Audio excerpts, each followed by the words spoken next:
उस हंस के बच्चा ने अपनी तेज देखी, अपना शरीर देखा और हंसों को देखा, तो जान गया अरे हम करूँगा नहीं, हम तो हंस के बच्चा है, हंस है हम तो वो हंसों के साथ चला गया, कब्र को छोड़ दिया।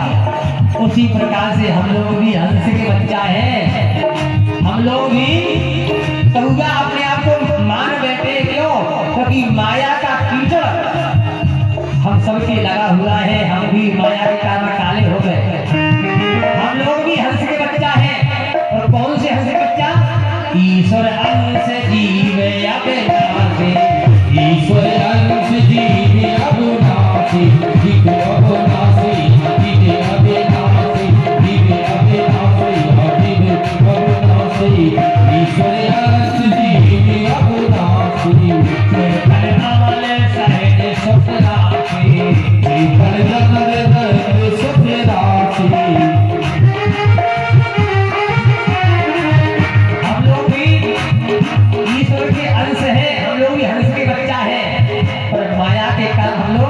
बने बैठे और जब संतों की वाणी की वर्षा होती है, संतों के द्वारा जब वाणी की वर्षा होती है, तो हम सबके माया का भूल जाता है और हम लोग कौआ से हंस बन जाते हैं। उसी प्रकार से माँ ये संतों के चरणों में जाओ तो क्या होगा? काका से तो ये हंस करेंगे, काका से तो ये हंस करेंगे।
इस प्रकार से मैया ने कहा, नारद जी ने कहा, तो भक्ति मैया बोली, और आप जैसा संत हमें कहाँ मिलेगा?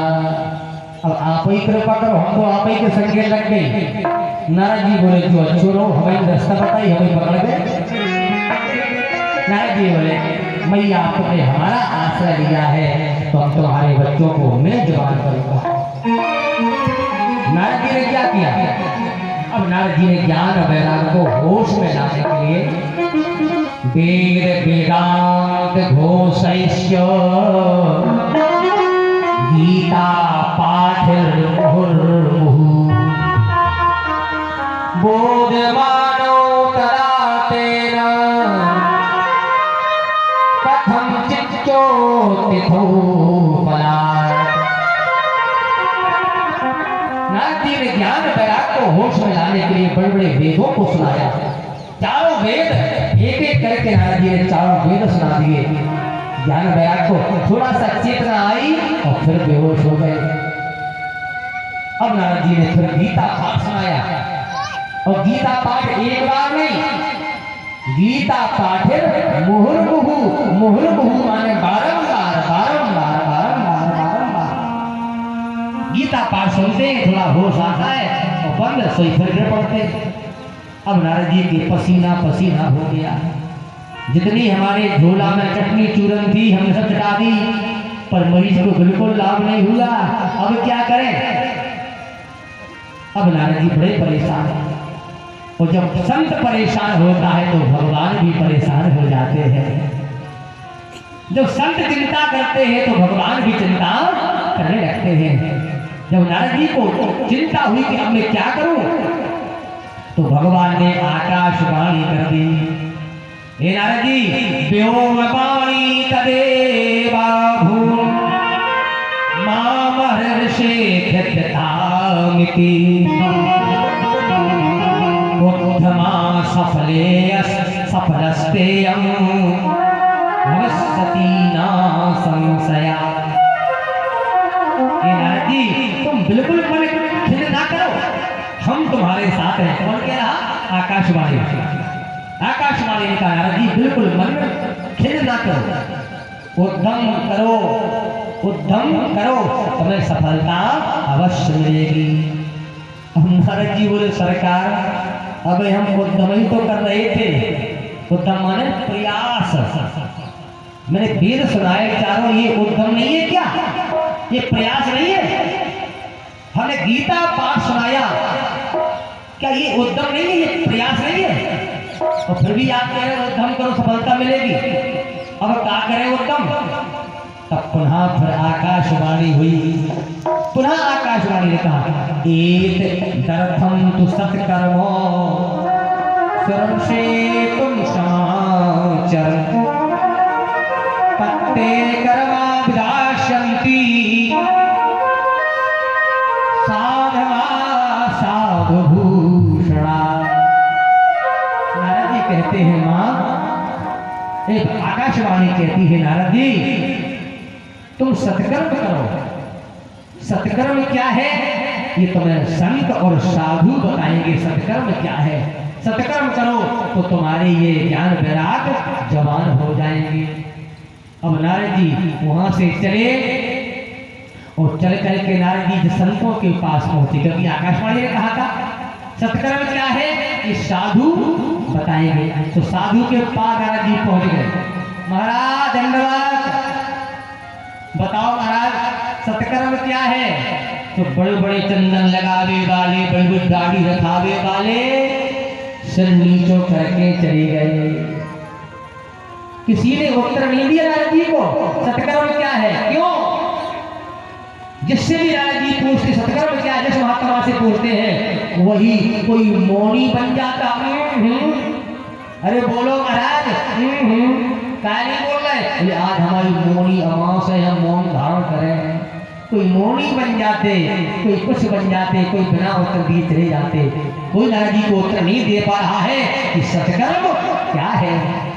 क्यों? क्योंकि एक MBBS डॉक्टर हो और एक झोला छाप डॉक्टर, इसने कोई डिग्री ना करी हो, झोला छाप डॉक्टर से डिग्री होल्डर डॉक्टर पूछे कोई दवा तो बेचारा जानता भी होगा तो भूल जाएगा। झोला छाप डॉक्टर, ये नारद जी डिग्री होल्डर संत है महाराज। नारद विष्णु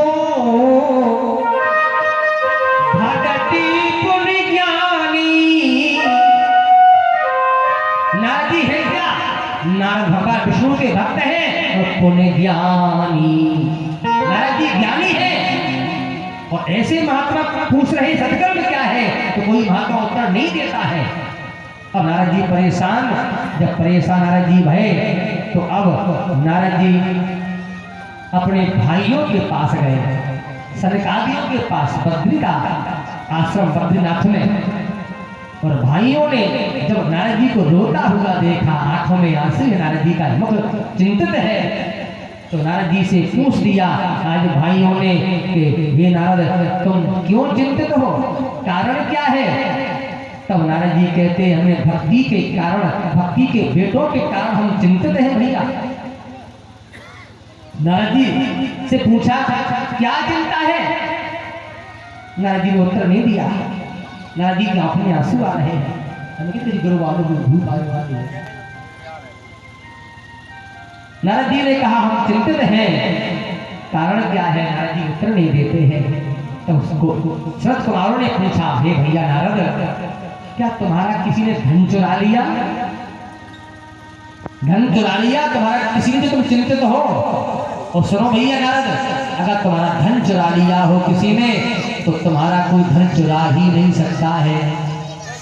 संतों का धन ऐसा धन होता है भैया जिसे न चोर चुरा सकते हैं न कोई बटवा सकता है।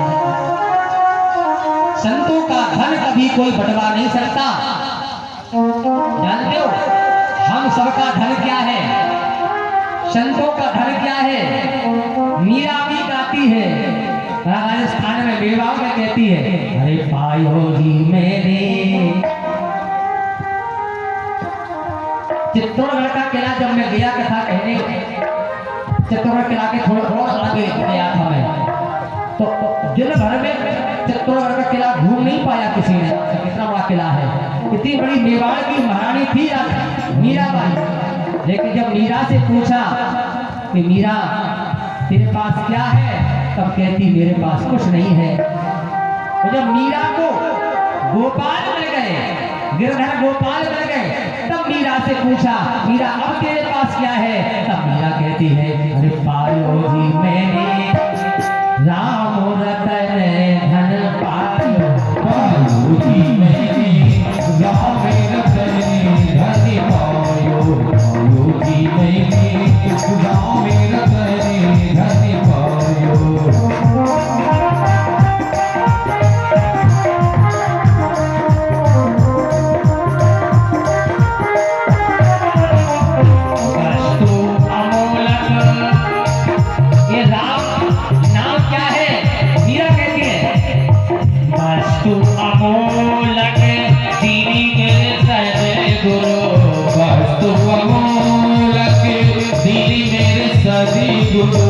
ये राम नाम का कोई मूल नहीं, ये राम नाम ऐसा मिला है कि इसका कोई मूल नहीं मेरे।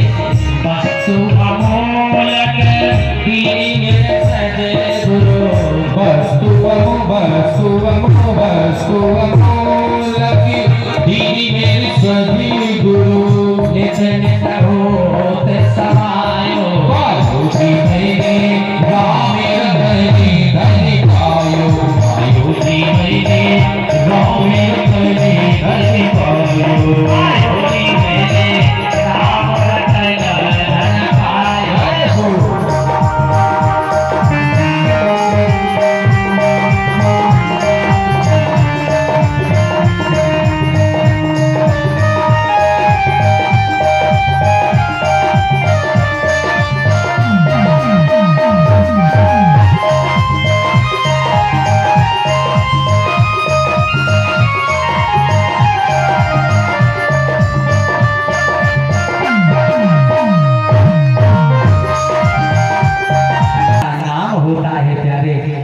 संतों का धन तो भगवान का नाम है। और हमारे बाबा कबीरदास जी कहते हैं, कबीरदास जी संसार में अगर राम नाम का धन हमारे पास नहीं है तो हमारे पास कितना भी खजाना हो फिर भी हम गरीब हैं महाराज। हमारे कबीरदास जी कहते हैं कबीरा सब जग निर्धना, धन बनता नहीं कोई, और धन बनता सोई जानिए, जाके राम नामो धन हो।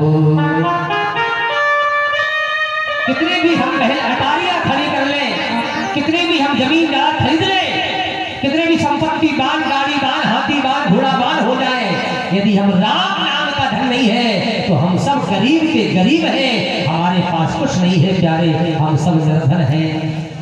इसलिए संत कहते हैं हमारो धन राधा श्री राधा, श्री राधा हमारो धन राधा श्री राधा, श्री राधा।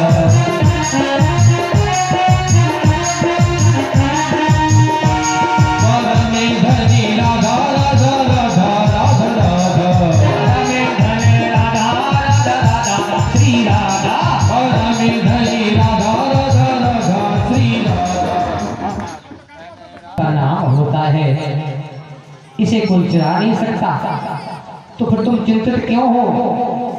तो आज महाराज जी ने कहा भैया हमारी चिंता का कारण धन नहीं है, फिर क्यों चिंतित हो? बोले हमने वचन दिया है भक्ति को, तुम्हारे बेटों को मैं जवान करूंगा। मैं कुछ नहीं कर पा रहा हूँ, सारे उपाय कर लिए पर सब जगह में हताश हो गया, सफलता नहीं मिली। तब आकाशवाणी ने कहा सत्कर्म करो तुम्हें सफलता मिलेगी। तो भैया मैं जानना चाहता हूँ सत्कर्म क्या है, कृपा करके हमें आप बताइए। तब आज सब नारद जी के भैया सनत कुमार जोर से हंसे और बोले नारद माम चिंता कुरुदेव से हर्षम चित्ते क्षमावहे उपाया शुक्र साधोत्र वर्तते पूर्व एव ही। तुम बिल्कुल चिंता नहीं करो और तुम प्रसन्न हो जाओ। सत्कर्म क्या है ये टेंशन छोड़ दो, ये सब मुझ पर छोड़ दो, क्योंकि उपाय मेरे पास है। चरणों में गिर पड़े आज नारद जी, भैया जल्दी बताओ कि सत्कर्म क्या है। अगर उपाय तुम्हारे पास है तो सत्कर्म क्या है, जल्दी बताओ। आज हमारे श्री सनत कुमार जी कहते हैं, अब ध्यान से सुनो।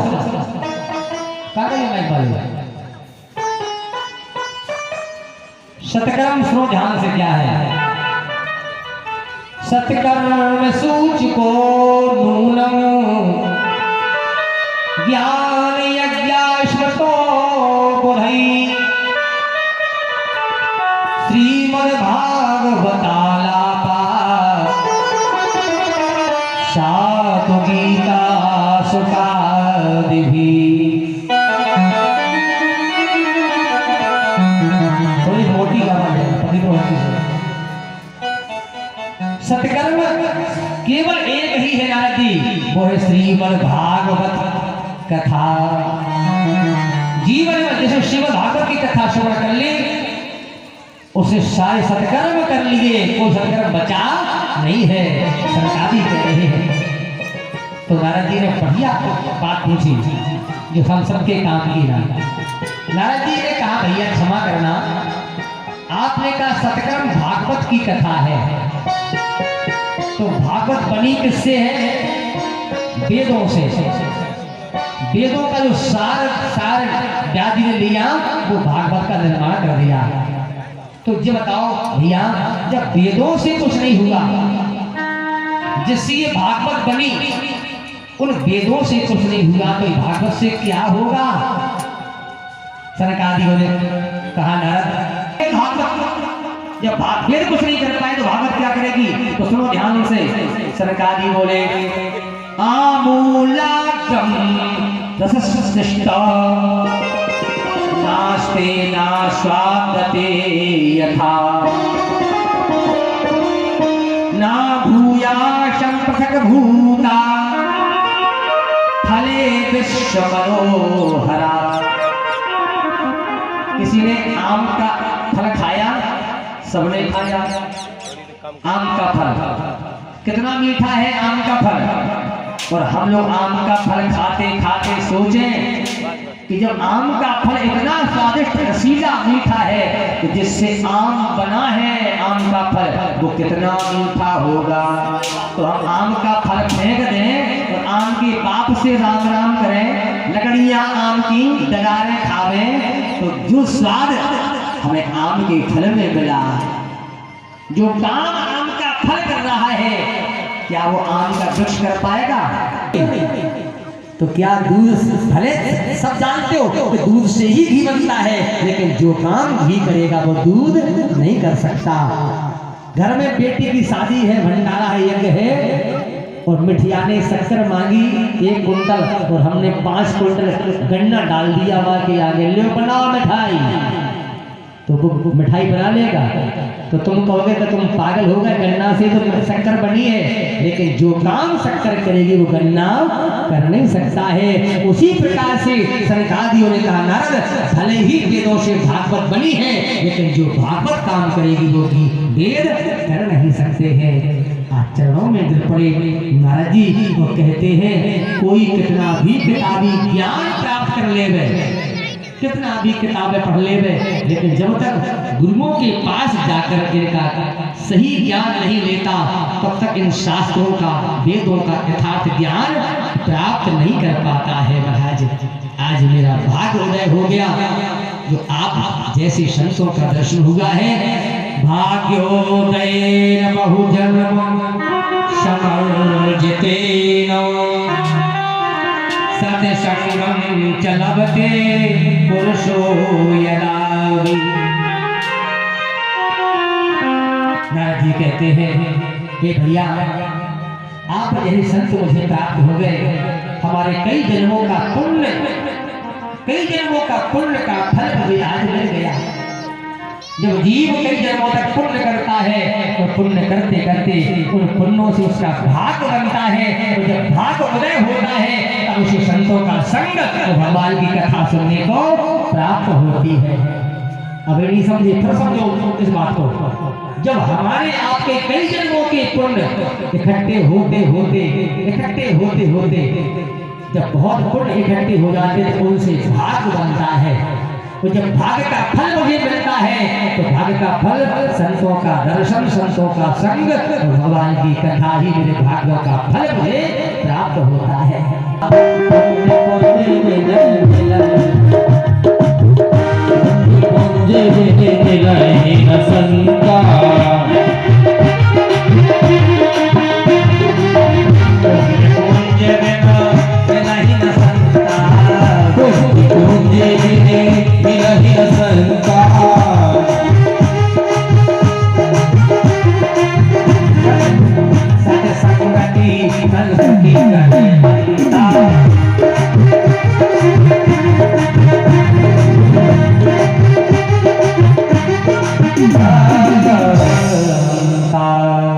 पुण्य पुण्य बिना मिलही ना संता, सत्संगति संस्कृति कर अनंता।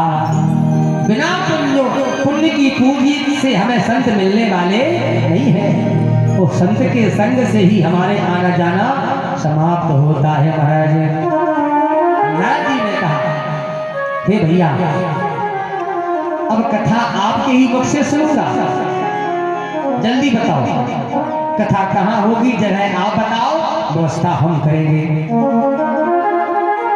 सरकादियों ने कहा, नारद जी तुम यहाँ से सीधे हरिद्वार में जाओ, हरिद्वार में जाकर के गंगा किनारे बालू की मंच बनाओ और जहाँ हमारे बैठेंगे श्रोता उस भूमि को समतल बनाओ और बीड़ा हाथ में लेकर के सारे संसार में भागवत का प्रचार प्रसार करो। ठीक है भैया। ऐसा कह करके नारद जी हरिद्वार में आए।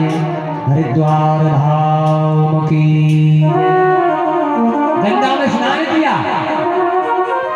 स्नान करने के बाद नारद जी ने तुरंत ही बालू को इकट्ठा किया, गंगा की बालू इकट्ठा करके सुंदर मंच बनाई जिस पर व्यास जी को बैठना है। जहाँ श्रोता बैठेंगे उस जगह पर बड़ी बड़ी सुंदर गंगा द्वार शमी तरुलता किरणम नव कोमल बालुकम, बड़ी सुंदर पत्तों को बिछाया और बालू को बिछाया। नारद जी ने श्रोताओं के लिए हाथ में वीणा को लिया और वीणा को लेकर के सारे संसार में नारद जी ने कथा का खूब प्रचार प्रसार किया। जैसी कथा का प्रचार हुआ सभी महात्माओं ने सुना तो सारे महात्मा आज हरिद्वार में दौड़ लगा करके चले जा रहे हैं। बड़े बड़े महात्मा, कोई जय बोल रहा है, कोई नमः, कोई शंख बजा रहा है, कोई दिव्य घोष कर रहा है। ऐसे बड़े बड़े महात्मा चले आ रहे हैं। सारे महात्मा आज आकर के इकट्ठे हो गए। उसी समय सरकादी आ गए। जब कथा व्यास आए तो सारे संत खड़े होकर के सरकादियों का सम्मान कर रहे हैं। सनंदन, सनातन और सत कुमार जी को व्यास पीठ पर बिठाला। चार भाई हैं, तीन नीचे एक ऊपर। कुमार जी बैठे मंच पर और बैठ करके कुमार ने शरद कुमार जी ने अब कथा प्रारंभ कर दी।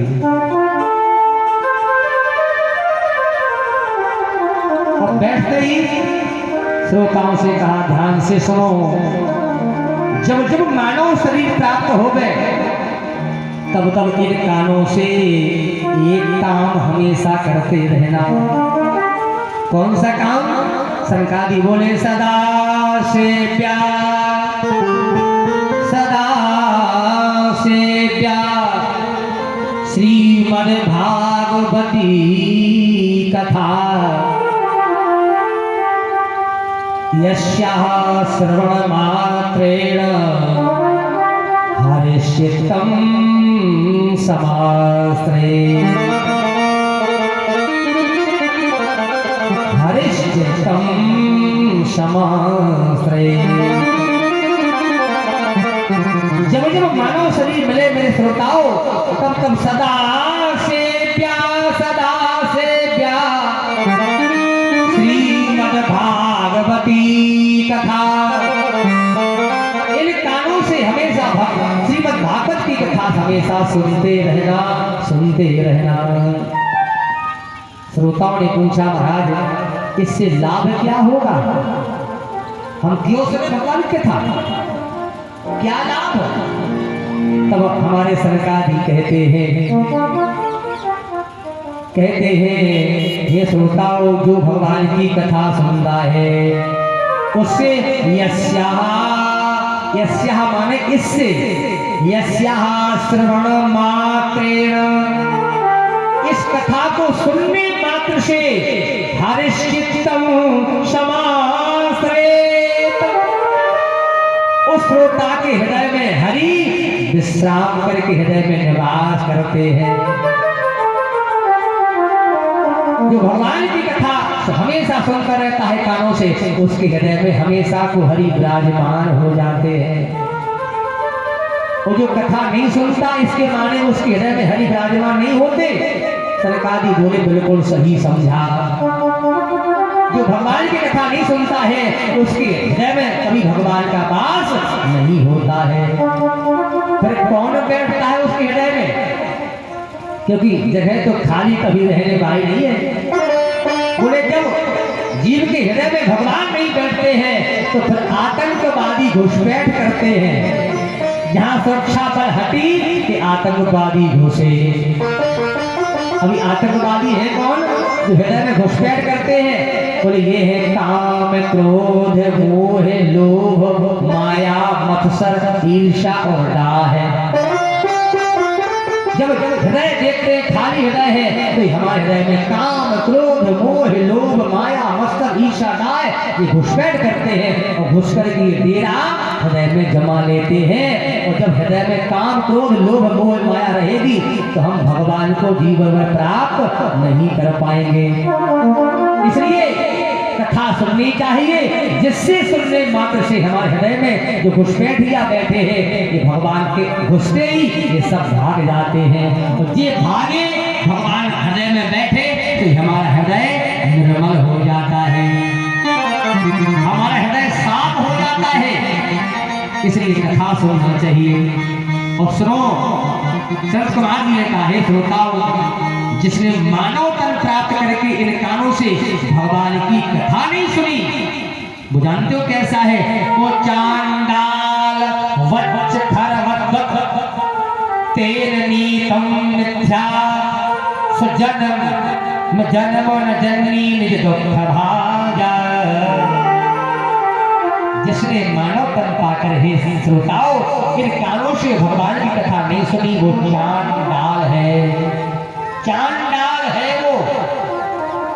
वो महाराज गधा है। जीवन भर गधा को देखा होगा, जीवन भर महाराज बोझा ढोता है मालिक का, लेकिन बाद में उसे कोई उपहार नहीं मिलता, कोई पुरस्कार नहीं मिलता। जब मिलता तब तो डंडा ही मिलते हैं उसे। ऐसे ही हम लोग जीवन भर इस परिवार का बोझा ढोते हैं गधे की तरह। और जब हम बूढ़े हो जाते हैं तो वही बालक बालिकाएं, वही हमारे पुत्र और पुत्र वधुएं कहती है, तुमने किया मेरे लिए, जब हम बूढ़े हो जाते जीवन भर गधे की तरह हम परिवार का बोझा ढोते रहे, परिवार को पालते पोसते रहे, सब व्यवस्थाएं हमने करी। तो जब हम बलहीन हो जाते, हम बूढ़े हो जाते हैं, तो वही लड़का बहुएं कहते तुमने क्या किया मेरे लिए। तो जैसे गधा को कोई उपहार नहीं मिलता, गधा को कोई पुरस्कार नहीं मिलता, उसी प्रकार हम जीवों को भी कोई पुरस्कार देने वाला नहीं है। हम सब गधा की तरह लगे रहो, बाद में सुनने को मिलेगा तुमने क्या किया हमारे लाले, तुम तो खाद रहे वो गर्दात रहे, तुमने क्या किया मेरे लिए। इसलिए जो जीव मानव तन पाकर इन कानों से कथा नहीं सुनता है वो गधा है, वो चांडाल है। तीसरी बात कुमारों ने कहा, उसने बेकार में अपने माँ के गर्भ से पैदा होकर के माँ की जवानी को बेकार में बर्बाद किया, बेकार माँ को बूढ़ी कर दिया। इसलिए ऐसा व्यक्ति